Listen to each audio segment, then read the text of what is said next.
Okay, y'all, listen, we have watched the wedding episode of Love is Blind season 9, and listen, we ain't got no couples. All right, I really thought that Jordan and Megan were going to walk down the aisle. Not that they should have. They made the right decision, right, to do that before they actually went through that, cuz I feel like that's so like to already know and then walk down the aisle and do that, and then that's a lot. Okay, but we ain't got no couples, and I think this is the first time in Love is Blind history for the US at least. I haven't watched all of the other spin-offs of, the other locations of Love is Blind, but this is the first time that the Love is Blind US has not had any couples. Now, I agree with all of the couples who did not get married. Okay, they none of them should have gotten married, but we're gonna go through a couple of these because listen, I just have been saying the whole time that I just don't understand why Calabria was even entertaining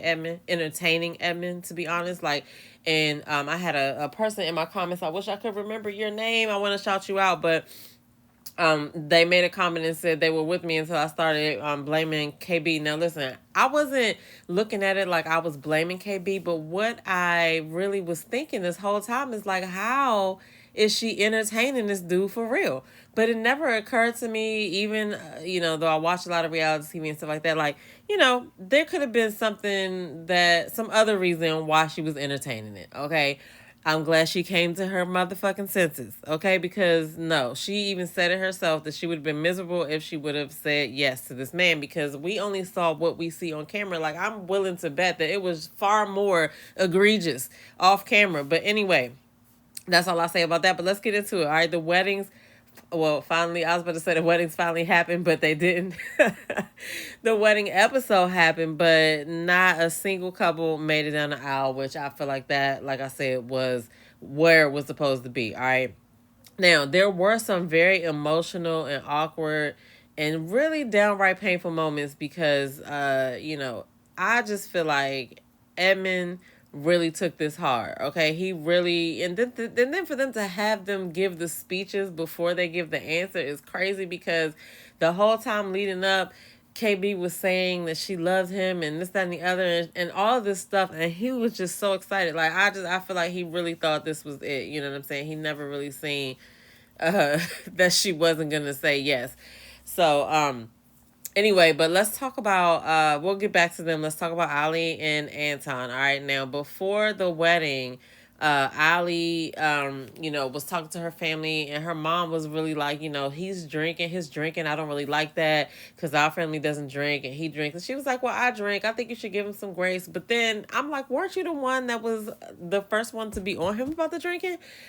It was wild. Okay, so it seemed like, everything was coming together. She was nervous and everything, but then Anton's mom came to talk to Ali while she was getting dressed and was like telling her, she basically came to check her temperature, to be like, well, how are you feeling? She was like, she wanted her to love his soul and, see for who he was or whatever. But also, Ali's sister that she was talking about earlier in the season, she did come to support her, but she did make it clear that she does not support this, but she wants her to be happy and she loves her because she's her best friend. So it was already a lot of tension on Ali's side for her to say no. All right. And Anton was nervous as hell. Okay. But I will say that Ali's dress, I loved Ali's dress. I really can't say that about the other people's dresses because I don't know. I loved Ali's dress. She did a good job picking this one. Okay, she looked good walking down the aisle. She did, but you could just feel the hesitation. All right, and so Anton says yes, and then Ali says no. But she said that she didn't see the man that she fell in love with that was in the pods. When they got out, she saw something totally different. So the thing that got me about this was the little girl that they switched the camera to this little girl crying after she told Anton no. I was like, oh man, that was messed up. That kind of got me or whatever. But then right after that, the camera catches one of the guests on Anton's side calling Ali a cold hearted fucking bitch. So I was immediately, my tears dried up after that. I was like, okay, they're messy as hell. Okay. I felt like that was way out of line to air that. Even if the lady said that, like, why would y'all put that on TV? But anyway, what am I talking about? We are talking about reality TV. Okay, but Ali made the right decision. You know what I'm saying? And those are real things that happen. All right, so let's get to KB and Edmund, okay? Like the whole time they edited it up to, like, I don't know where they got these parts from. All I know is the whole time before that she was saying that, she loves him, he's an amazing man. She even said that when she looks at him, she sees a loving man, she sees a healing man, she sees a growing man, all of these different types of men in Edmund. All right, she sees a trying man. And then her mom kind of shocked me too, because it seemed like she really, really liked Edmund. So I was really confused, like, what's going on here? Like, I don't know. I thought she was going to say yes. And then Edmund's mom didn't show up, which I feel like of all the times not to show up, lady, this is the time to show up, because he ended up having his fifth grade teacher, who he said, in earlier in the season, that she saved his life. She was kind of like a guardian to him when he was kind of in between guardians, I guess. She, did a lot of stuff for him. And so they were talking, and she said that he changed her whole perspective on teaching, and she even told him that he could call her mom. I mean, it did get kind of cringe for a while, because it's like, dang, it just highlighted the fact that his real mother did not show up, and this is the reason probably why, he's kind of like he is or whatever. Anyway, that's another story. But for the wedding, okay, Calabria looks good. I felt like she could have picked a better dress, but she looked good. But Edmund, I just didn't feel like he was dressed appropriately. I'm not saying that he looked bad. I'm just saying I felt like the level of dressiness, he wasn't matching her fly pretty much. Okay. And I felt like his groomsmen looked better than him. Like, they outshined him. And he still had that damn pick in his hair. It was like, sir, come on now. You know what I'm saying? But anyway, at the altar, Edmund tells her, that she changed him, and he's ready for kids and to grow more as a man and to all these things. Like, he's really, really feeling this. And she calls him genuine, positive, and strong. And she looks like she was like all into the whole thing or whatever. But when it's time to say I do, Edmund says yes. And Calabria didn't even really fully, I didn't really fully audibly hear her say no like that, because Edmund screamed out. And it was just like, oh, that moment you could just like, oh, she told him though that he deserves somebody who's 100% at the altar, which is so true, and she's not there. But I feel like she been knew that. I feel like she knew that when them doors opened, when they revealed themselves to each other. But that's just me, you know what I'm saying?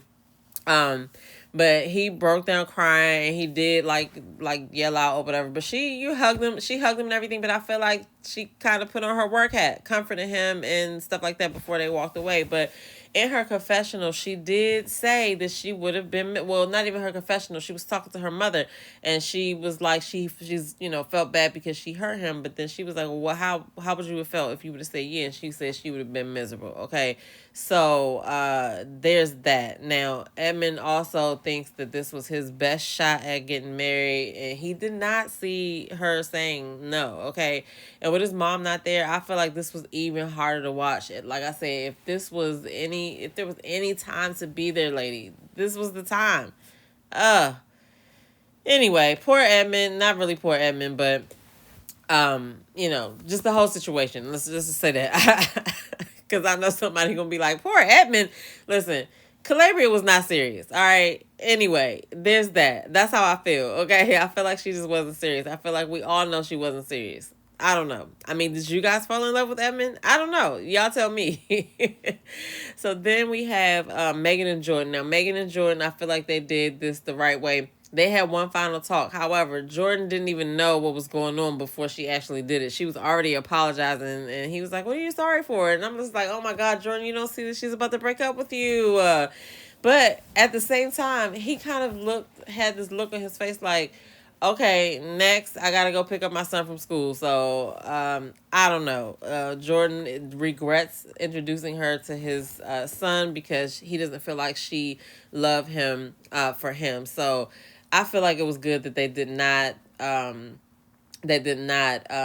go to the aisle with it. You know what I'm saying? Like, don't waste everybody's time, all right? She told him she couldn't do it, and that it just doesn't feel right. So Jordan says that he feels like it's the lifestyle difference, and if he had money, they'd be fine. But he says that they probably would still be getting married. But he, like I said, regrets that he introduced his son to her. But Megan was emotional too. She said the whole thing made her question if she's even ready to be a mom because it was a lot going on, and she said she'll always love Jordan, but he's not her partner. So there's that. Like we have no couples or whatever. They're done just like that. I told y'all last episode Denver was done. I did think there was going to be one couple though. So I don't know what is going to happen at the reunion. All right, we got tears, breakups, regret, parents trying to hold it together because Anton's mother really did go in there and try to check Alex's temperature or whatever. And so what are they gonna say at the reunion? Like, how's the reunion gonna go? You know what I mean? Everyone went into this season supposedly looking for love. I feel that there's some people that were there that were looking for love. Like, I think Edmund was serious. You know what I mean? But they didn't really find it. So if Love is Blind, this season showed us that it's also messy as hell, unpredictable, and definitely not guaranteed. And I don't feel like Love is Blind, to be honest. Not watching this show. So anyway, which couples surprised you the most, and do you think that any of the other people got together after this was all done? Like, do you think Megan went and actually dated Mike? You know what I'm saying? What y'all think about that? Do you think something like that's gonna come out at the reunion? Let me know in the comments below. All right. I'll see y'all next week when we are able to see the reunion. All right. Peace.